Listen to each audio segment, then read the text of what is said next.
দাঁড়ান দাঁড়ান দাঁড়ান দাঁড়ান। কি হয়েছে চিল্লাইতেছেন কেন? ডাক্তার সাহেব, হ্যাঁ, আপনি বলেন। যে মলম একটা দিছেন যে হ্যাঁ হ্যাঁ, মলম এটা শেষ হয়ে গেছে, তবে ব্যথা যাচ্ছে না। দেখেন ব্যথা তো একটু। যাচ্ছে না।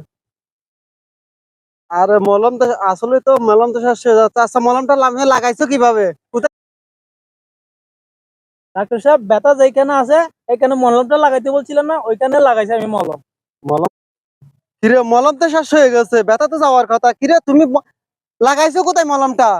আমি তো আপনি যে বলছিলেন ব্যথার জায়গা লাগাই বলে না, আমি ব্যথার জায়গায় লাগাইছি। ব্যথার জায়গায়? ওই খাটের কোনায় লাগাইছি।